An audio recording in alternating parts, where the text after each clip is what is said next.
Hi, I'm back, and this isn't going to be a tutorial or anything. It's just going to show basic supplies.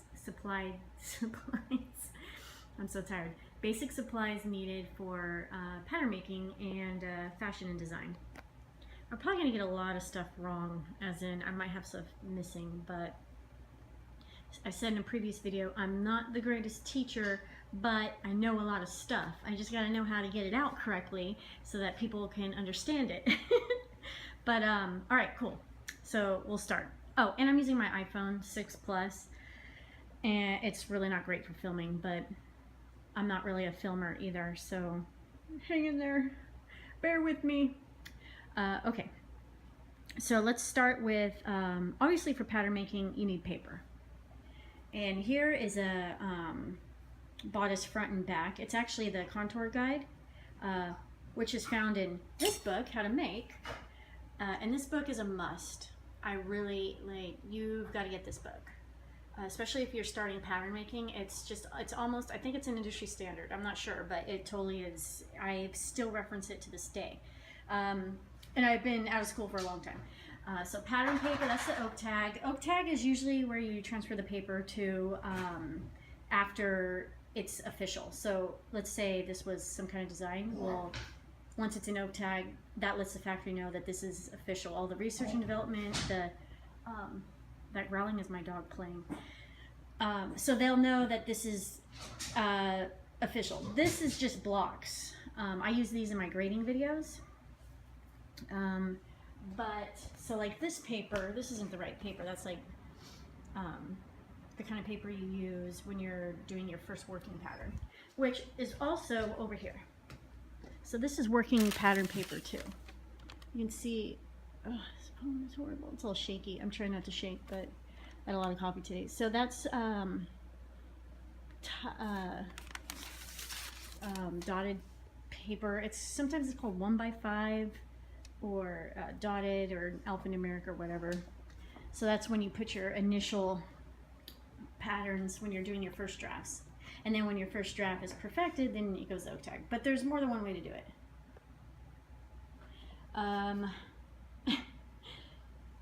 So these are rulers that you would need. You don't need all these. You can get by with just a straight ruler probably.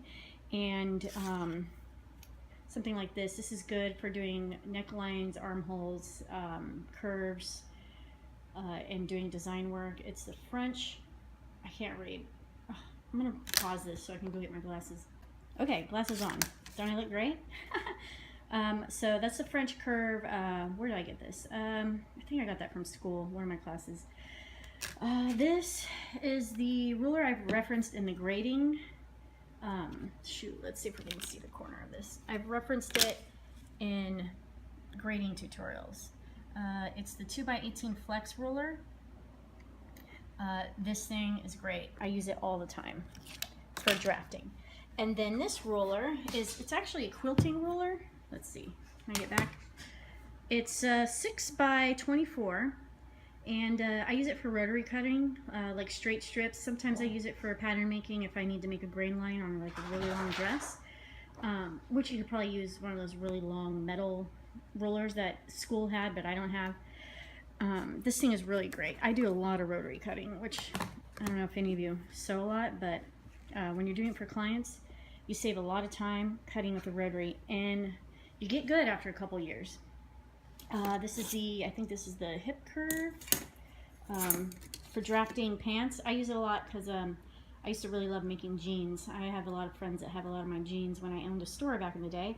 This thing is really great. You don't need it, but you want it. Hip curve, I think this is a hip curve. It says very form curve. I don't use it often because it's just like a hip curve. It's probably the same thing. This is kind of like a French curve. Use that for armholes, necklines. I don't use it too much because these days I've been pattern making so much I just eyeball stuff now and it works out great. This is the what do you call that? I don't know. I literally never use it, and it's funny because it's all used up, so I'm wondering how to get used up. I never use it. It's the sewing ghost in my house. She died 30 years ago this night, and she sews when I'm sleeping.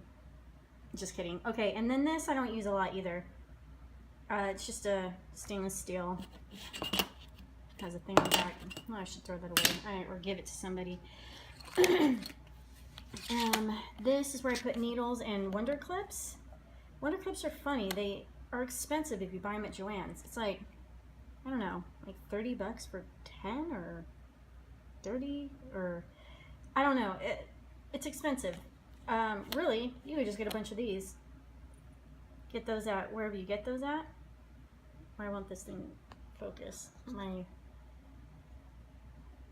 dirty. I don't know why my hand looks so red. These work just the same, and these cost a hell of a lot more.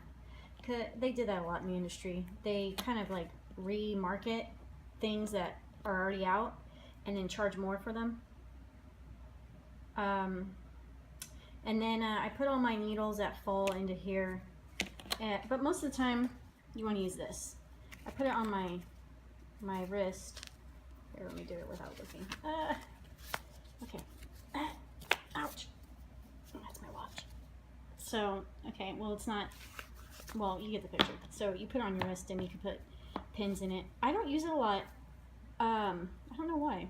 I don't know, maybe you will. These are more form curves that I don't know, they're not called form curves. They're called, you know, curves, French curves and different kinds of curves. I don't use them often. Like I said, I do a lot of, you can't really see it. I do a lot of freehand stuff these days because time is money when you're working with clients. You usually want to, I mean, you still want to do a good job, but you want to not go into overtime, because then you start losing a lot of money, and then you start,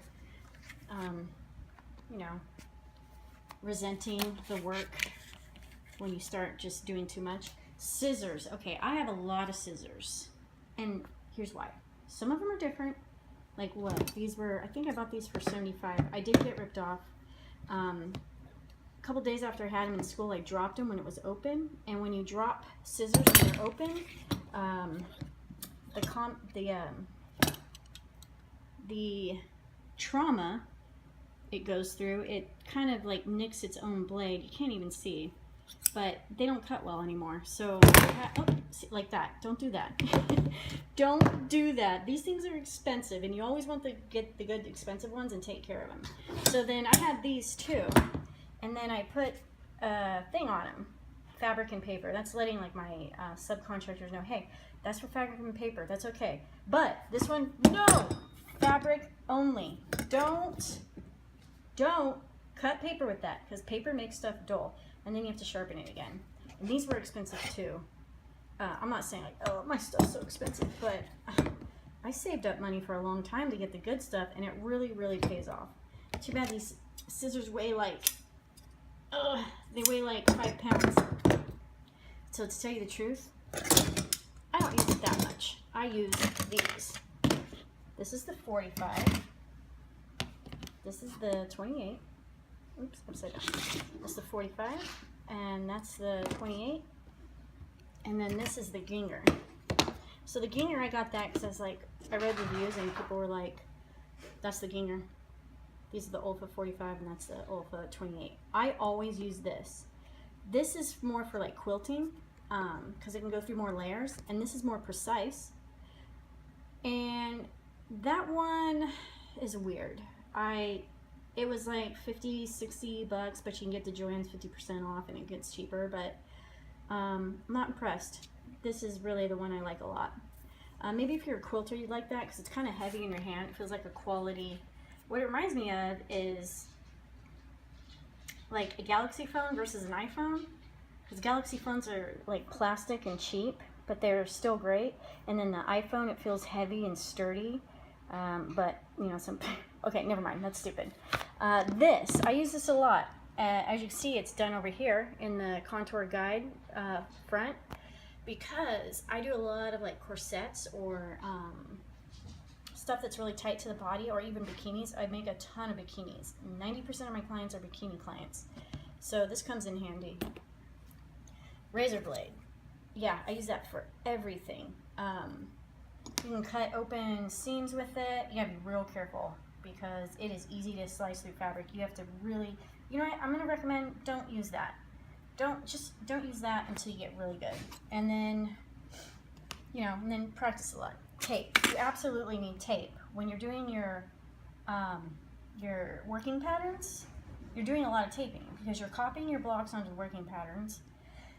Or making blocks, you're always taping paper, adding to it before you transfer it to the oak tag. I don't know how you do it, that's how I do it, and I go through so much tape. More scissors, so one's a serrated edge and one's a smooth edge. A serrated edge grabs the fabric while you're cutting so that it doesn't slip out, kind of like as you're cutting and the fabric starts slipping away from you, the serrated edge grabs it so that it just cuts one clean, like, boop. I don't know if you know what I'm saying, but that's just, why don't you go buy the tune and test it out for yourself, and then you'll be like, oh yeah, that's what she meant. And then these are absolutely necessary if you do a lot of copying ready-to-wear. When you do ready-to-wear, you don't have to take it apart. Like, that's what I would do with the razor blade. I would take the razor blade, I'd buy something, take it apart, and then you can copy the pattern like that. Or you can use a technique, which I can show in another tutorial, how to copy with this guy.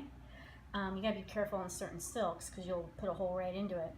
And then you can not damage the piece you copied and still have a pattern from it. It's really, really great. A lot of clients are happy. They're like, I gave you something that you can rip up, and I was like, I don't have to rip it up because I have this. Even though you still have to test it. This is like a hem guide, or it's got the thingy on it. I really don't use it that often. My subcontractor uses it, but when you start getting really good at doing things, you start to be able to eyeball really well. So hopefully you're at that point, or we'll get to that point. Oh, here's an extra one. I gave this to one of my subcontractors once, I guess. Well, my feelings are hurt. This is for copying on wax paper. Like if you want to do, like, let's say we were copying this. Put like wax paper over the fabric, and then you put this over the wax paper, and then you can copy it and it transfers the dart to the fabric. I'll show you the wax paper, I think, if I don't forget, and I know I'm gonna forget. Pattern notcher, that's a must. That's how you get those right there. Let me try and focus.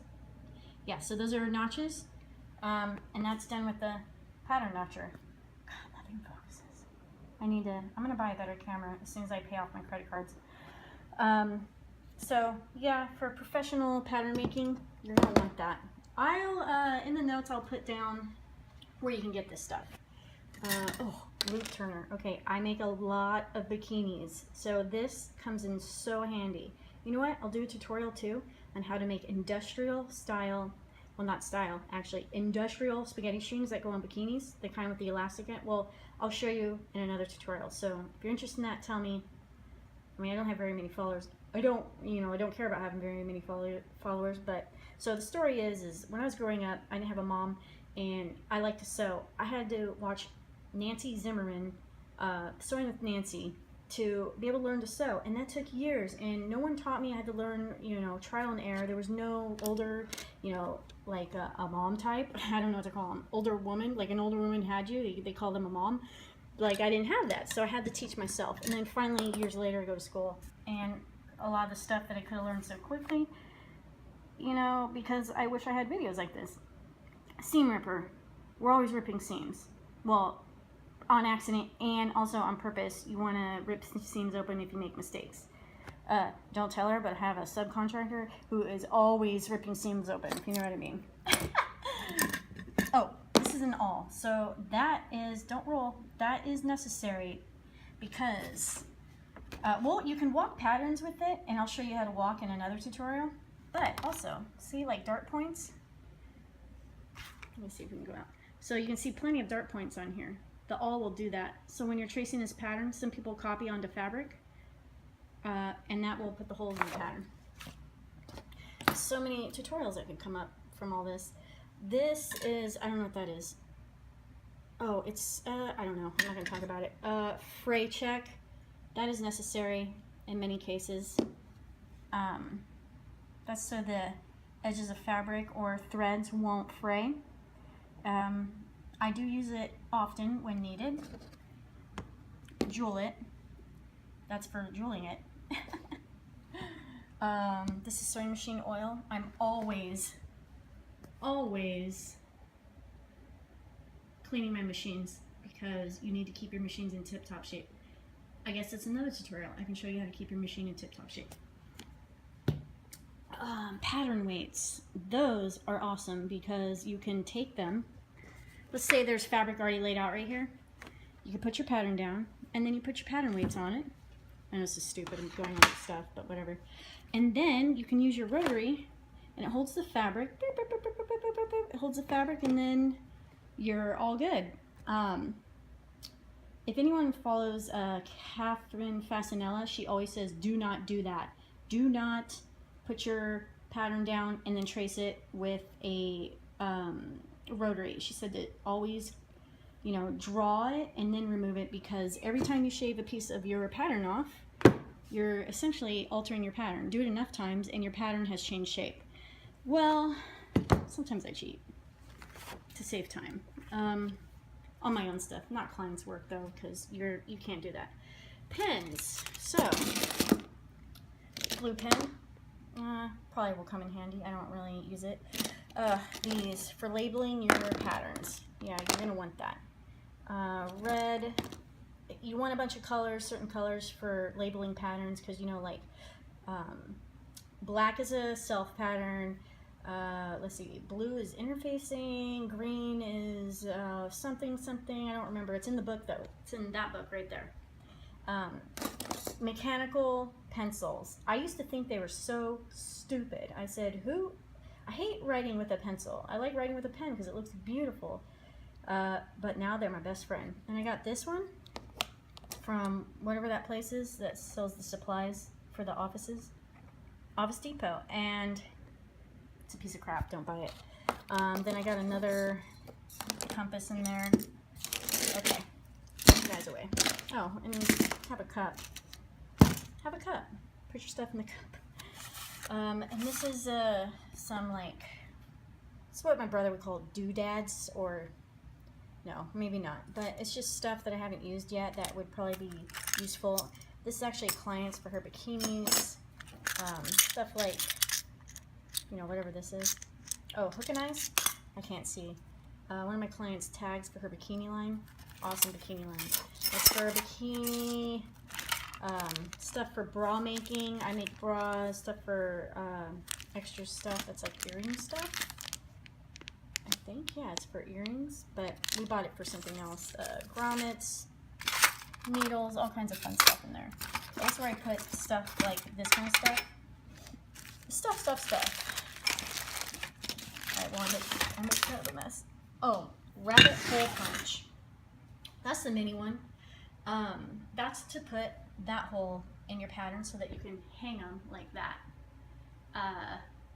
Maybe you get, I mean, it was like 50 bucks or something, but it's worth it. I mean, you use it like 20 times a day with my client stuff. It's just, looks more professional when you go like this. Well, if you're a professional, then be professional and get your professional supplies. The oak tag, oh, let's get to the book. So we did get to the pattern making book. Get on Amazon, you can get it for like, I don't know, 50, 70, 90 bucks. I'm not sure what the going rate is these days. It's the same book. They do different volumes, or no, they do different editions every year. But really the editions will have like a couple words changed or a section removed or one added. Just do your homework. And then this is my needle book. That came from my old school when my old school shut down. Not sure if they went bankrupt or whatever, but they had this huge auction, and I bought a couple machines. But this is my needle book. So this is a cool way to keep your needles organized. So that's like the Singer page. I just tape it on there. DC1F, that was my baby lock when I had it, and I sold it because it's the POS. POS means a piece of shies, and that's more Singer. So, do I have Singers? Yeah, I do have Singers. Duh. So I usually put what the Singer is that I have. I don't have that one anymore either. I actually gave it to an old employee of mine when I had my store. I'm gonna ask him if he's making stuff with it, because I would hate for it to just be sitting going rotten. Bernina Burnett. Those are so expensive. I bought it on accident and never returned it. Schmetz, so these are doubles. Actually, I bought these in, it must have been 2003. I haven't used them. And you can organize it by brand, what type. Usually these pages are organized by what machine they go to, and those are the hand needles. And I keep everything for reference. This is for the Janome Cover Pro, which is right there. And her tension discs are all effed up. Effed up meaning funkified up. That's for the Serger Industrial, so that's probably for that guy. He's broken. 3-thread, 5-thread Wilcox, yep, he's broken. Organ needles for the Juki DDL 5550. I sold it to a factory. And then I have more machines. Oh, the Union Special Chain Stitcher. Those are needles for that. That's a nice way to stay organized. And then we've got the fabric swatch kit. So whenever you have a project, you can put your fabric swatches in here and say where you got them or what it is. This is a way to stay very organized. Hold on, let me, okay, that's better. So I got this in school. We did our burn test with the pieces of material. Like, what does this smell like? What does it feel like? It always smelled like crap. We got these swatches with what they are, blah, blah, blah, blah, blah. So there's a ton of swatches in here. And then you can keep going. I keep client swatches too when they come in with like Spandex World. This girl, she was fun. I don't know if I can say her name. She was making these really cool, well, I made them for her, but the client was, the point of her being a client, I made them for her, but she made all these really fun jumpsuits. So we have all the swatches of all the fabrics that she used. So that's all in here. That was one of them too. And that's a good way in case someone wants to do a reorder. Okay, we're already at 19 minutes. Oh, I'm gonna have to edit this. I don't know how to edit, so sucks for you. Just kidding. Okay, so this is where I put like studs, grommets, blah blah blahs.